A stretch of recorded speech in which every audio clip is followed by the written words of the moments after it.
And now we're talking Strange New Worlds, Season 2, Episode 3, Tomorrow and Tomorrow and Tomorrow, which I think is a line from Macbeth. A lot of Star Trek episodes with Shakespeare references. And from the name of this one, you might gather that it's a time travel episode. This one is all about La'an Noonien Singh, the chief engineer of the Enterprise. In fact, most of the other characters on the show are not in this episode at all. Like, you see them at the beginning or the end of the episode, but I think most of them don't even have speaking lines. Like, this is 100% her episode. Actually, that's a lie. It's not 100% her episode, because guess what? Kirk's back. That's right. Paul Wesley is back as James T. Kirk. But it's a little different, because like last time we saw this version of James T. Kirk, we were seeing an alternate timeline version of him. And that's exactly what we get in this one. La'an runs into a time traveler on the Enterprise who warns her something's happening, hands her a device, and then there's a big flash of light.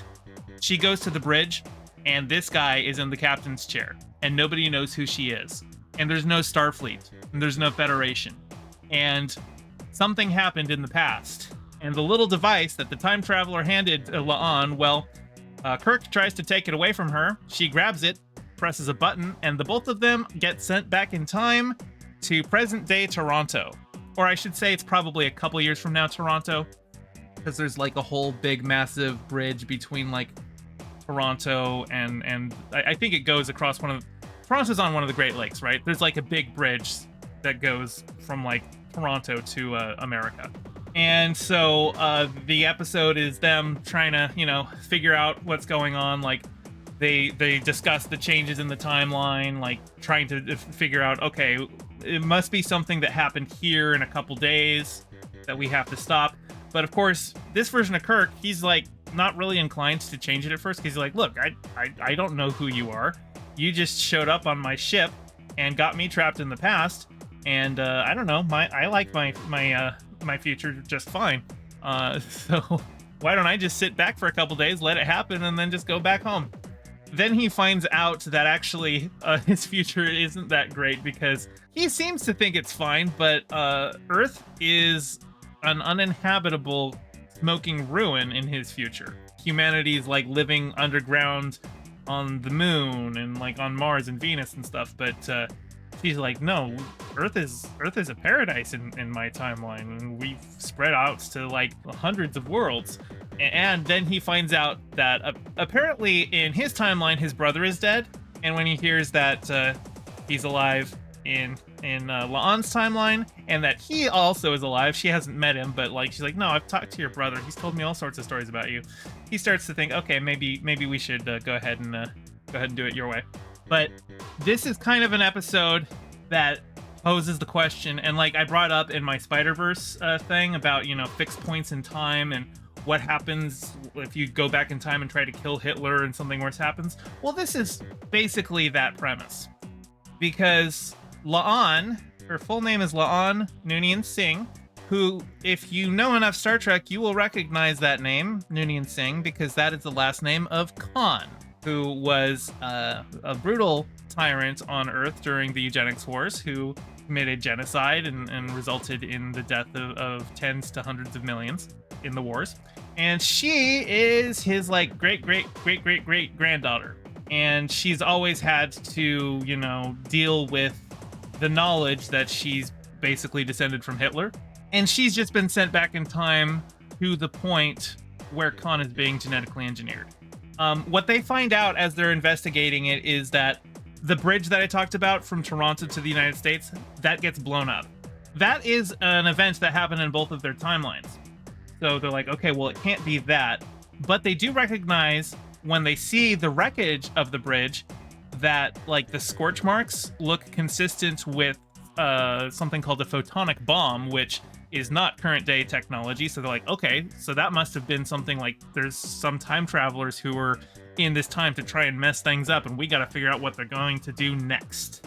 they run into somebody who they think is kind of a bit of a whack job. She's like, she believes in alien abductions and the government's covering up things. And, you know, obviously in Star Trek, there have been alien abductions and the government is covering things up. But like when you present it in the context of present day, if you knew somebody like that, you'd be like, oh yeah, they're in that job. And she does bring up, you know, your crackpot theories. Like she mentions the JFK assassination and all that. But she does have like enough evidence of certain things that piques their interest. Like she's showing like photos of UFOs, and Kirk recognizes that one of the UFOs is a Romulan ship. So he's like, oh, she might actually have something here. And so the episode, it's a lot of that. And early in the episode, we have La'an's like personal log as she's talking about, you know, how she's been kind of feeling alone for most of it. You know, a lot of her job as security is having to be the bad guy on the ship, and you know, she's always been kind of a loner and has trouble making friends. But she and Kirk get on really well in this episode. But it's an alternate version of Kirk. And, you know, if she changes the timeline and goes back home, well, she's not going to have that friend anymore. So that's something she's going to have to deal with. Because, yeah, this version of Kirk doesn't get to stay around. Because we've got our version of Kirk. There's a character that I haven't spoken about yet, played by Carol Kane, called Commander Pelia. She is the new chief engineer on the Enterprise, and she is a lanthanite, which is a species that has been living on Earth basically for all of human history, living undetected among us, and they are effectively immortal. Like, I assume they can die by conventional means, but they just don't age or age very slowly. Obviously, you know, she's played by Carol Kane, who I think is like 70, so, you know, she looks like an older woman. But she's in fact a much older woman, and she's the engineer on the ship. So when La'an needs to, like, they figure out that where they need to go is a place with like a cold fusion reactor, and they're like, well, if we had a tricorder we could find it right away, but we just got sent back in time without any of our future gadgets. But well, she is the chief engineer on the Enterprise, and she's living on Earth in this time, so let's just go find her and get some help from her. And so they track her down and they find her, only to find out that just because you're an immortal alien who's been living on Earth in secret all this time doesn't actually mean that you have advanced technology, because she's lived her entire life on Earth with humanity, you know? As far as, like, I'm pretty sure she was probably just born on Earth. So her level of technology is just mid 21st century. At this point, she says, like, I haven't taken math since Pythagoras came up with it. So it was a great moment of, yeah, of course she wouldn't. And it feels like a reference to another episode of Star Trek. There was an original series episode called Requiem for Methuselah, in which they meet a man who claims to be the oldest human that he has. He basically just never aged, and he went through life. He lived as several different historical figures. And the author of this episode, Jerome Bixby, also wrote a movie called The Man from Earth, which is also about a guy who was immortal and has lived like 14,000 years. I actually highly recommend watching The Man from Earth if you can. It's a very bare bones movie. It's just like this one guy talking to a bunch of college professors with different areas of expertise, telling the story of how he's lived 14,000 years and seeing how they, you know, try and poke holes in his story and everything. But like one of the things that's pointed out is that he has no advanced knowledge. He only knows as much as the people of his time do, because, you know, he's ancient, but he's not from the future. So when they go to get her help, well, she's not an engineer yet. She's not an engineer till she joins Starfleet, and Starfleet won't exist for like 100 years. She's still able to help them out because they are talking about elements that would be needed for a cold fusion reactor, and they mentioned tritium, which is a radioactive isotope of hydrogen. And they said that tritium would be used in a cold fusion reactor, and so there would be trace elements of it nearby a cold fusion thing. And she points out how tritium was used in divers' watches in the 80s to help the phosphors in the watch glow. And she runs like an antique shop, and so she has one of those diving watches. And they realize, well, okay, like there's no tritium left in the watch itself, so it doesn't can't react with the phosphors to glow, but they realize if they break the watch face so that the phosphors are exposed to the air, and then they just walk around where they think the cold fusion reactor would be, when they get close, the trace tritium will ignite the phosphors and make the watch glow. So even though they don't have a tricorder or a chief engineer, they're still able to use her help to track down the cold fusion reactor and find what it is that they're looking for. And then they find out that the crazy lady who had given them the lead on where to go and showed them the UFO picture of a Romulan ship, well, it turns out she's actually the time traveler who's going in to mess things up. And she was feeding them information because she thinks that they can help her get to what she wants to do. Basically, use them to get into, because in Kirk's time, that cold fusion reactor blew up, and so they're trying to go and prevent that, but she's using them to get to it. And there's even, she, has, this whole, villain monologue about how she's like, even with all of the temporal cold wars and everything like that, every time we try to fix history, it just seems like it keeps pushing back. And she has a line that says, I have been trapped here since 1992 trying to accomplish my objective, which what it sounds like to her is actually preventing the eugenics wars from happening, because apparently in Star Trek's history, we needed the bad times of the eugenics wars to give us something to crawl our way out of and become a better species. The reference, I've been trapped here since 1992 trying to do this.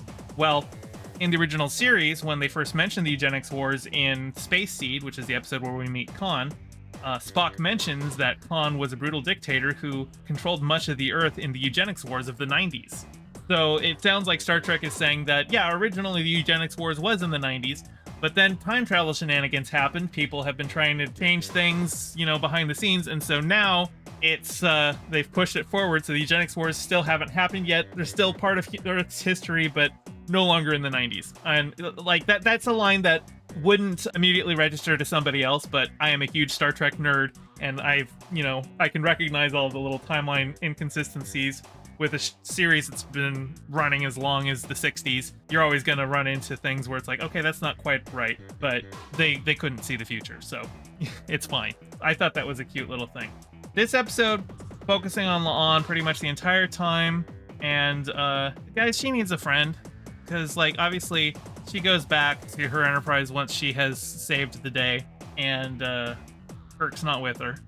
She actually ends up calling Kirk, the actual James C. Kirk, and makes up an excuse of, I needed to verify some information on your brother's security record. And after he hangs up, because he just figures, oh, it's just a routine thing, you can tell she had made a friend and she lost her friend, and that's not him. And she just kind of breaks down crying.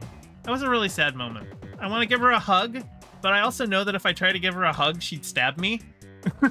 So she needs some therapy, y'all. She needs some therapy. I will give her a hug once she has gone through a lot of therapy. Hey, thanks for watching. I'm trying to get my channel monetized, so your view means a lot. Don't forget to toss me a like and subscribe and ring the bell. I stream these reviews every Thursday at 7 p.m. Pacific, so catch me live and join in on the convo. You can find all my socials in the description below, and a special shout out to my patron pfftlecakes. Your support means the world. Catch you next time.